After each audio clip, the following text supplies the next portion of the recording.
Today I'm going to be joined by Tony DeSantis. He was working with one of the teams last term, and now he has long and distinguished history as a consultant. So I wanted to bring him in. He had some feedback from working with the team the last time, and I thought it'd just be really valuable for the new teams to hear some Tony's insights and wisdom. So I'll just start just a kind of brief introduction in your background as it relates to consulting, if you would. Sure, thanks. So as Corey said, Tony DeSantis, I'm the Director of Analytics and Reporting at Lutz. I've spent 25 plus years in the consulting world, all under the backdrop of accounting firms. So both PricewaterhouseCoopers and Deloitte, and now Lutz, but all of those roles were consulting roles. And so I've spent my time interacting with clients and helping them navigate whatever the business issues that those are. First 20 years were really spent around fraud, corruption, abuse, and helping them navigate that world. And now a much more proactive, how do we unlock your data? How do we help set course and strategy around analytics, reporting, and the needs that exist there? That's awesome. I mean, such a super important thing to be doing.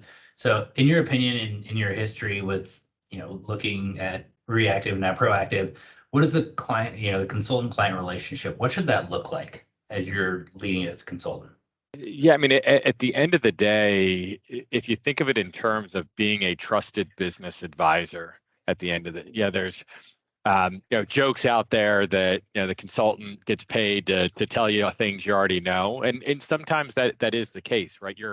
But that organization is bringing you in as an expert to help validate a point of view or a direction.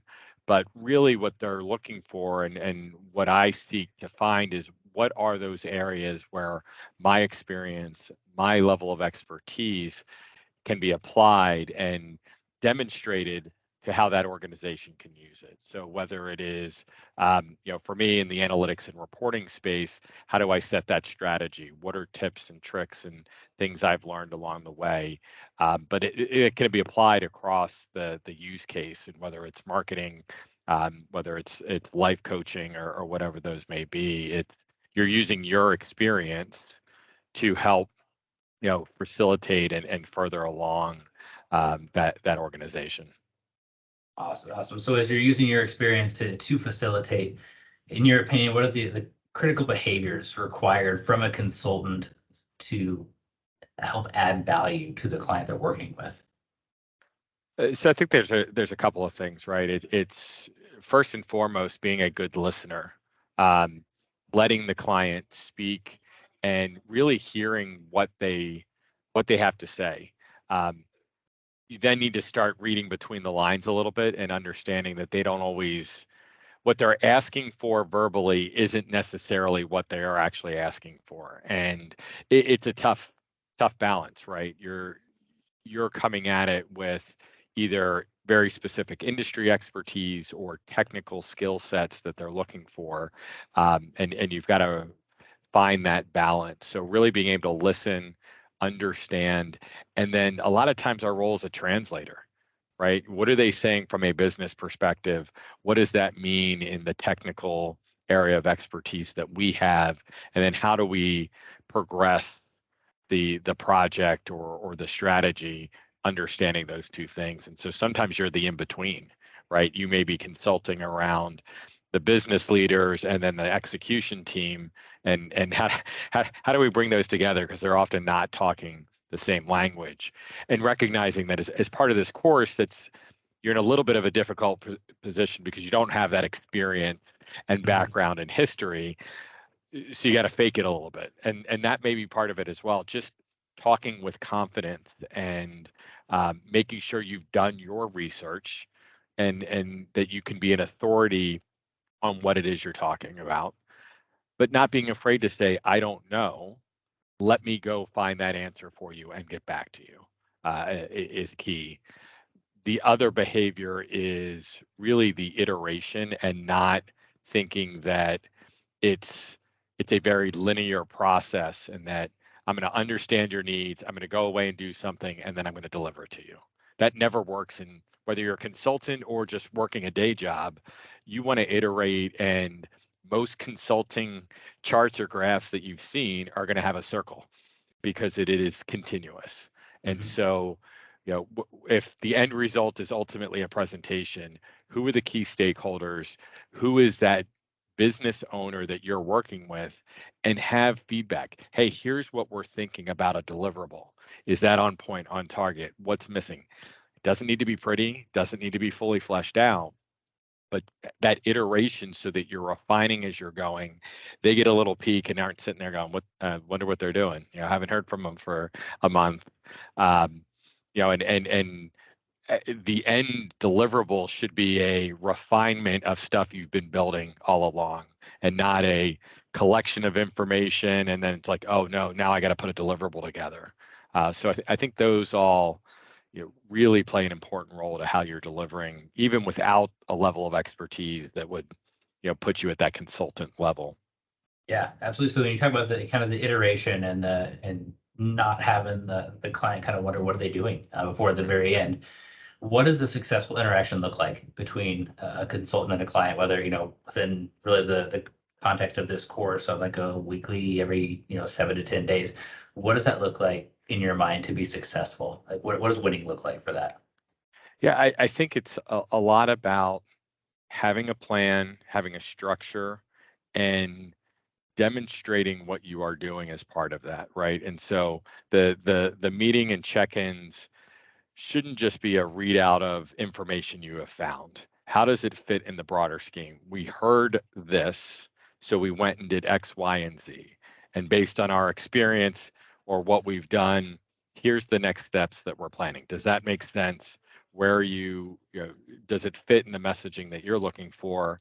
We think this fits into the broader picture in such a way, and really trying to lay that out and being deliberate in those meetings. It shouldn't be a rambling conversation, and it shouldn't be a presentation. It's got to be a dialogue and a discussion about here's what we're doing, here's what we're thinking, how does that align with your goals and your needs? How do we need to adjust and pivot or do more or less of anything we've got on that list? Yeah, absolutely. And I think one of the key things that you hit that I think is going to be important for kind of the students going through this course is it doesn't need to be a final product. Bring an idea and have that conversation. So leading into that, best practices. What have you employed over your 25 years consulting that has really worked for you and helped you to drive successful interactions and ultimately add value? I think one piece that's probably the most challenging is getting comfortable asking the what you perceive as the dumb question, right? Don't assume they know you're going to know, or even if you think you've got it, hey, I just want to clarify, you mean this. Organizations, and my biggest struggle is I know a lot, I know a little about a lot of things because I go cross industries, but there gets some really deep industry knowledge that client's going to be smarter than you on. If they haven't brought you in as an industry expert, it's okay to ask those questions. What do you mean by that? How does that affect your business? Is key. It also goes back to understanding, how does that business make money? What are the drivers, right? Start with the fundamental questions. As when I go in on a reporting consulting job, I need to understand what are the decisions that they're making with the information I'm going to produce. Why can they make that decision? And how does it affect their bottom line? How does it get them more money or save them money, which increases their margin? So really understanding how does the business make money is key to that consulting relationship. And sometimes you've got to ask that question. Like I feel stupid asking this, but you're better off asking it and having them go, okay, here's what it means, than making assumptions and going down a path that completely misses the mark at the end of the day. I think the other piece is remembering you're not being hired just to do research and regurgitate that research back to somebody. The expectation is that, yeah, you're going to go find out some information, but you need to summarize it, aggregate it, and come to some conclusions and recommendations based on what you're finding. Um, And so finding that balance of, what are those recommendations and giving options, right? Pros and cons. Here's what we're seeing. Again, you're not going to have all of the background history during this course and experience to say based on my experience, but fake it for this, right? And a little bit, and start to understand, okay, here's how we've evaluated it based on our coursework and methodologies that we've learned and why we've come to these conclusions. At least demonstrates to that client interaction that there's a reason for why you're doing it. It's not just For do sure. I stuff think it's all about together. that synthesis and application. Like you said, it's not just Yep. regurgitating out facts. It's, hey, we're taking what we've learned, we're synthesizing it, we're with other information from the previous courses, and now we're going to take it and apply it to you from Yep. what we've heard.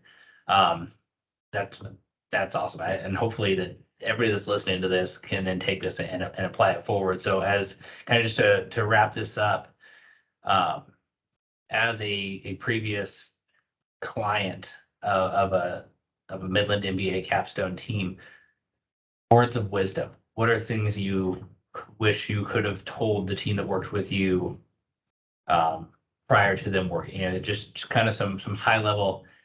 Here's what we expect out of you, and here's kind of what I don't want to see. Yeah, and I think we touched on it a little bit. Certainly just a regurgitation of research. It's great, and that's supplemental that you can provide on the side. But what does it all mean? Yeah, I think you use the word, Corey, synthesize, which is perfect, right? Is how do I bring that together and tell a meaningful story? Understand the story they need you to tell it, and then provide the detail as backup. Don't take me, the readout shouldn't be the journey of how I got there. Get me the punchline. Expect that we're going to ask questions and want to know some of the whys and hows. But if you walk me through that in the last readout, I'm already lost by the time you've gotten to the end, because now my head's spinning and I missed the punchline. So get to the punchline, then have the detail in the backup. But make sure everybody knows their role, their part. And it's clear and obvious when there are certain people doing more work than others and that have taken it seriously and prepared. And you can see that come through clearly in the interactions and the engagement. So anybody should be prepared to talk and know what the others did, maybe not at the same level of depth, but know what everybody's roles were, what the focus, why we brought this together, and not look at it as 4, 5, 3, whatever number of teammates, separate parts that you just smashed together at the end.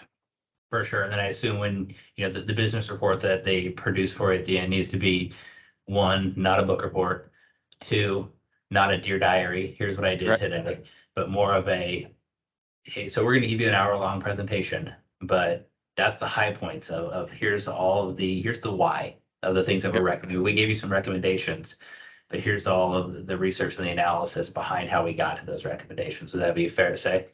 Yeah, I mean, PowerPoint is meant to be a billboard, right? You can drive by, get the message without thinking about it, and we move on. And so the presentation itself, if all you did was talk and there were no questions, probably only needs to be 10 minutes long.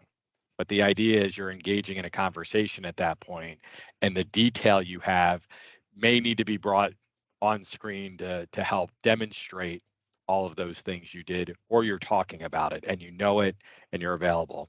And I ran courses for new hires where they'd walk in with their presentation. I immediately flipped to the middle of it and started asking questions just to see if they were prepared enough or had prepared only I can walk through it sequentially at the end of the day. And so be light on your toes, be able to adapt and pivot, but know your material so that you can jump off at any point, and you don't know where the question's going to come from. That's awesome. I appreciate your time. I appreciate you sharing your wisdom and insight with us. Obviously, you've got a depth of knowledge that I can't bring, and the students certainly cannot bring at this point. So I appreciate you taking the time, and I hope this is incredibly insightful. To the students that listen to it. I know in 15 minutes we've been talking here, it's been insightful to me. So I really appreciate it. Absolutely. Best of luck to everybody on this journey. It's a good one. Thank you.